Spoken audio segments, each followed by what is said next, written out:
সরকার আমিন আপনি লিখেছেন, আমি একজন স্টুডেন্ট, জাপানে পড়াশোনা করছি। জাপানে কালচার অনুযায়ী কারোর সাথে দেখা হলে বা কথা বলার সময় মাথা নিচের দিকে ঝুঁকানো লাগে।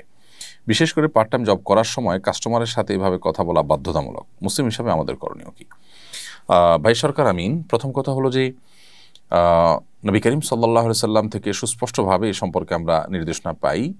তিনি বলেছেন তোমরা সালাম দিবে কিন্তু মাথা নোয়াবে না। মাথা নোয়াতে তিনি নিষেধ করেছেন। এখন জাপানিজ এবং কোরিয়ানদের যে কালচার আছে, পৃথিবীর অনেক এলাকাতে আছে যে মানুষকে অভিবাদন জানাতে গেলে, শ্রদ্ধা জানাতে গিয়ে মাথা ঝুঁকিয়ে থাকেন। তো এইভাবে মাথা ঝুঁকানোকে মাকরুহ বলেছেন উলামা ইকরাম। এর ফলে ঈমান চলে যাওয়া বা শিরক হয়ে যাওয়া বা বড় গুনাহ কাবিরা গুনাহ হওয়ার মতো কোনো ব্যাপার ঘটবে না, তবে একটি মাকরুহ বা অনুচিত একটি কাজ করা হবে।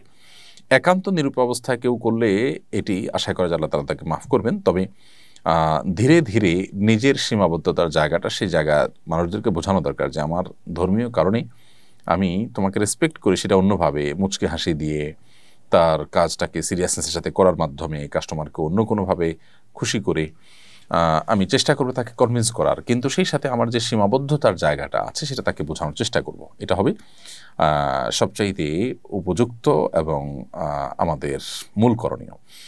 তার পাশাপাশি যদি এমন হয় যে আমি সেরকম একটা পরিবেশ পেতে সময় লাগবে, তাহলে আপাতত এটি আপনি করছেন, কিন্তু আপনি সে সাথে এটাও জানেন যে হাদিসে এটি নিষেধ। তবে নিষেধাজ্ঞাটা হারাম বা শিরক পর্যায়ের না, এটা মাকরুহ পর্যায়ের। আমরা অনেক প্রবাসী ভাইদের কথা জানি জাপান বা কোরিয়ার, যারা তাদের সেখানকার মালিক বা উপরস্থ কর্তা ব্যক্তিদেরকে তারা বুঝিয়েছেন তাদের সীমাবদ্ধতার জায়গাটা।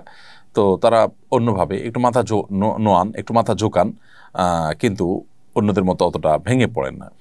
এর মাধ্যমে তারা বোঝানোর চেষ্টা করেন যে আমরা আসলে ধর্মীয় কারণে তোমাকে আমি এটা করতে পারছি না, কিন্তু শ্রদ্ধায় কোনো কমতি নেই, শ্রদ্ধা প্রকাশের সকল পন্থা আমি অবলম্বন করছি।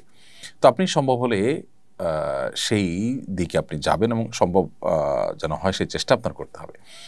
তবে আপাতত আপনি এটা করলে যে আপনার বড় গুনাহ হবে তা নয়। প্রয়োজনে এ ধরনের জবের বাইরে আর কোন জব আছে যেখানে আপনাকে এরকম কাস্টমারের সাথে মাথা নুইয়ে আপনাকে শ্রদ্ধা জ্ঞাপন করতে হয় না? অফিস আদালতে নিজস্ব পরিসরে কলিগদেরকে বোঝায় নিলে তারা বুঝে যান এবং দেখা যায় যে তাদের সাথে সবসময় উঠা বসা হওয়ার ফলে আপনার সীমাবদ্ধ জায়গাটা বুঝবেন। কাস্টমার তো প্রতিদিন নিত্য নতুন আসেন, তাদেরকে বোঝানোটা এটা কঠিন হয়। তো খোলাসা কথা হলো এটি হারাম বা কবিরা গুনাহ না হলেও মাকরুহ হবে। অ্যাভয়েড করার বুদ্ধি এবং উপায় আমাদের বের করা উচিত। এই জন্যই আসলে অমুসলিম প্রধান দেশে বা ভূখণ্ডে থাকলে আমাদের দিনের অনেক বিষয়ে কম্প্রোমাইজ করতে হয় অনেক বেশি।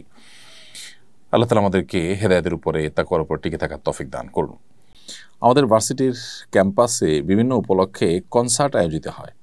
আমরা যারা ইসলামী নীতিকে ধারণ করতে চাই তারা কি কি বাস্তব পদক্ষেপ নিতে পারি যাতে এমন কার্যক্রম নিরুৎসাহিত হয় এবং একটি ইসলামী উপযোগী পরিবেশ গড়ে তোলা যায়?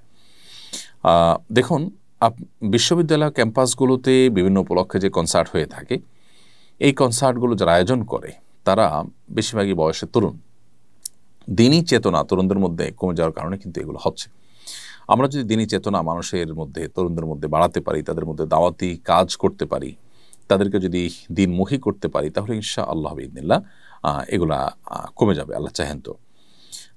আমরা যারা ইসলামকে ধারণ করতে চাই, ইসলামের উপর আমল করতে চাই, কোরআন সুন্নাহ আলোকে চলতে চাই, তাদের সংখ্যা কম। তারা যদি আমরা অন্যদের মধ্যে দাওয়াতি কাজ করি, আমাদের সাধ্যের মধ্যে দাওয়াতি কাজ করি, কর্তাবতীদের মধ্যে যদি তাদেরকে দিনের পথে আমরা আনতে পারি, ইনশাআল্লাহ বিইذনিল্লাহ এগুলো কমে আসবে এবং নিরুৎসাহিত হবে তারা এগুলো করতে, আল্লাহ চাহেন তো। সেই সাথে আল্লাহ তাআলার কাছে দোয়াও করা দরকার। এবং যত বেশি দাওয়াতি কাজ বাড়বে, কৌশলগত দাওয়াতি কাজ অনেক বেশি করা যাবে এবং ছাত্রদের মধ্যে একটা সম্মিলিত প্রচেষ্টা থাকবে, তত বেশি ইনশাআল্লাহ এ সকল আপনার উন্মাদনা এগুলো কমবে। এ সকল কনসার্ট, এগুলোর উন্মাদনা, এগুলোতে আশপাশে মানুষের ব্যাপক বিরক্তির কারণ হয়, শব্দ দূষণ হয়, মানুষকে বিরক্ত করা হয়, নানাবিধ মন্দ দিক আছে।